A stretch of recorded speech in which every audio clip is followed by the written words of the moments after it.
नमस्कार, स्वागत है आपका द न्यूज पर। मैं हूं आपके साथ शेरन। गृह मंत्री अमित शाह के सीए और राहुल गांधी पर दिए गए बयान को लेकर अब बौखलाहट सामने आई है आरजेडी के सांसद मनोज झा की तरफ से। जी हां, जहां एक तरफ केंद्रीय मंत्री और भारतीय जनता पार्टी के वरिष्ठ नेता गृह मंत्री अमित शाह ने राहुल गांधी और तमाम विपक्ष के ऊपर निशाना साधा था और यह तक कहा था कि अब जो सीए देश में लागू कर दिया गया है उसे राहुल गांधी क्या अगर उनकी नानी भी आ जाएगी तो भी नहीं हटा सकती है। जी हां, इसी बयान को लेकर अब आरजेडी के सांसद यानी कि जो राज्यसभा सांसद हैं मनोज झा की तरफ से उन्होंने फॉर्मर ट्विटर यानी कि एक्स पर पोस्ट करते हुए अमित शाह के खिलाफ टिप्पणी की है और कहा है कि यह व्यक्ति सरपंच के चुनाव के विमर्श के हिसाब से भी अनफिट है। कहां से कहां आ गए हम। जी हां, जिस तरीके से मनोज झा की बौखलाहट सामने आई है और वो ये कह रहे हैं कि अमित शाह जो है वो एक सरपंच के चुनाव के हिसाब से भी विमर्श बैठता है यानी कि अनफिट है, जिसको लेकर आज लगातार ये सवाल उठ रहे हैं कि उस समय पर मनोज झा कहां जाते हैं जब लालू यादव तमाम टिप्पणियां देश के प्रधानमंत्री नरेंद्र मोदी को लेकर करते हैं और जिस तरीके से रवैये को यानी कि जिस तरीके का रवैया और भाषा शैली का इस्तेमाल आज मनोज झा ने देश के गृह मंत्री अमित शाह को लेकर किया है, जिस पर आज सवाल ये भी उठाए जा रहे हैं कि एक ऐसा नेता देश के गृह मंत्री अमित शाह के ऊपर निशाना साध रहा है और ये कह रहा है कि ये अमित शाह जो हैं वो सरपंच के चुनाव के हिसाब से भी अनफिट हैं, जो आज तक कोई भी चुनाव नहीं जीते हैं और जिसके चलते वो सिर्फ और सिर्फ राज्यसभा के सांसद हैं और कभी भी ना जीते हैं और ना ही तो चुनाव लड़ने की कोई पेशकश की है। जी हाँ, दरअसल आरजेडी के राज्यसभा सांसद हैं मनोज सिन्हा जो आज गृह मंत्री अमित शाह को लेकर इस तरीके की बात कर रहे हैं। और वहीं अगर बात करें प्रधानमंत्री नरेंद्र मोदी की तो देखिए प्रधानमंत्री नरेंद्र मोदी भी कई बार सीएए और वहीं दूसरी तरफ महागठबंधन की पार्टियों की तरफ से एससी, ओबीसी और एसटी के आरक्षण को जो है वो सिर्फ एक विशेष समुदाय को देने की बात करते हैं यानी कि गठबंधन वाली पार्टियां, जिस पर कई बार प्रहार भी देश के प्रधानमंत्री नरेंद्र मोदी के द्वारा किया गया है।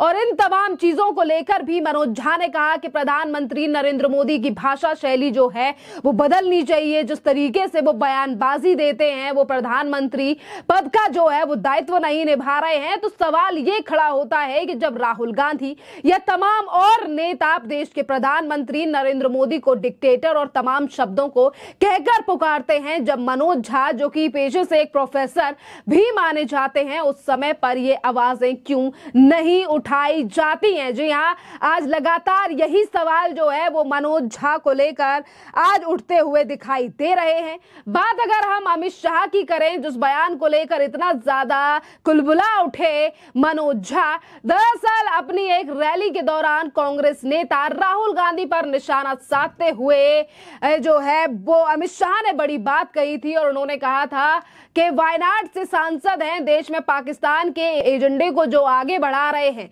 आपने हमलों को तेज करते हुए इसी के साथ अमित शाह ने कहा कि गांधी जी रायबरेली में हार जाएंगे, जिनके बाद उन्हें इटली जाना चाहिए, जो उनके एकमात्र जगह बची है। इंडी ब्लॉक को यानी कि इंडिया गठबंधन की आलोचना करते हुए गृह मंत्री अमित शाह ने कहा था कि विपक्षी दलों के नेता राम मंदिर की प्राण प्रतिष्ठा समारोह में शामिल नहीं हुए क्योंकि वे अपने वोट बैंक से डरते हैं और उन्होंने चेतावनी दी कि अगर विपक्षी जुट एक साथ गुट में आता है यानी कि सत्ता में आता है तो ये लोग राम मंदिर पर बाबरी का ताला लगा देंगे। इसी के साथ गृह मंत्री अमित शाह ने फिर एक बार नागरिकता संशोधन कानून को लेकर यानी कि सीएए को लेकर जिक्र किया, जिस पर उन्होंने कहा कि राहुल गांधी यानी कि राहुल बाबा कहते हैं कि अखिलेश कहते हैं कि हम सीएए को हटा देंगे।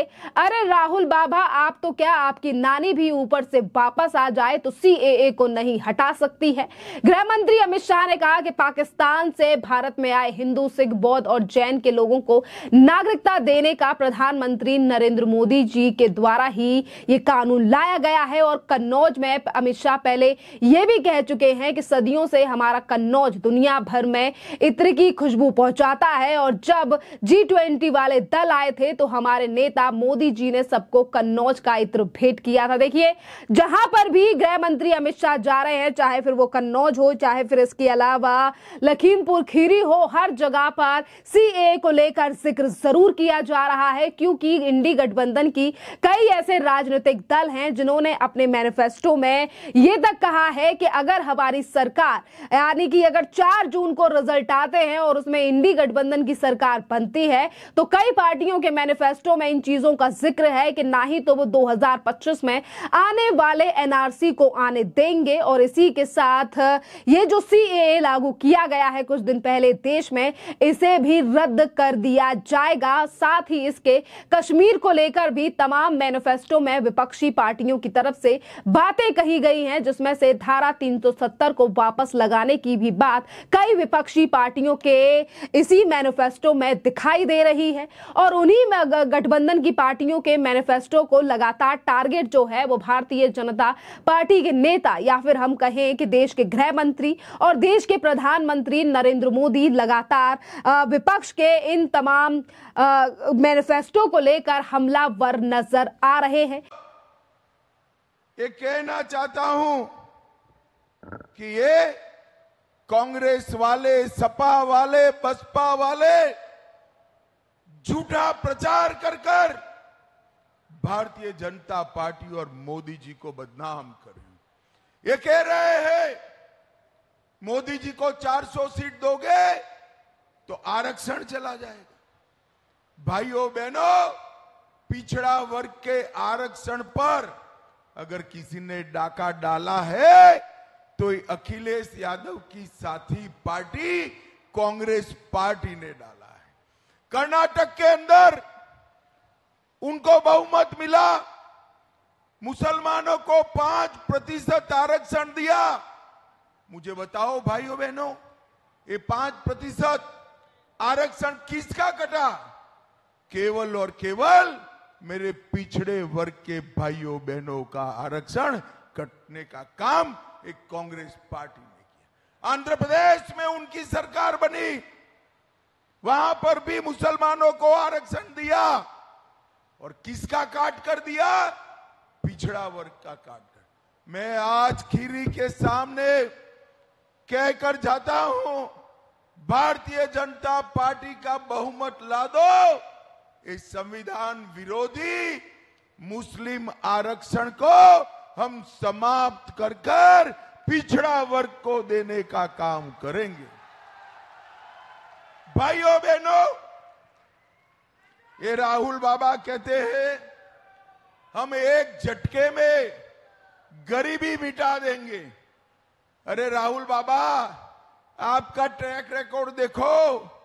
आपकी दादी ने एक झटके में आपातकाल लगाया, पिताजी ने एक झटके में ट्रिपल तलाक को फिर से इंट्रोड्यूस कर दिया, और आपकी पार्टी ने एक झटके में पिछड़ा समाज का आरक्षण छीनने का काम किया है। भाइयों बहनों, मैं इतना कहना चाहता हूं कि कांग्रेस पार्टी और उसके चट्टे बट्टे जो हमारे यहां यूपी में ये समाजवादी पार्टी वाले हैं, ये पिछड़ा विरोधी लोग हैं।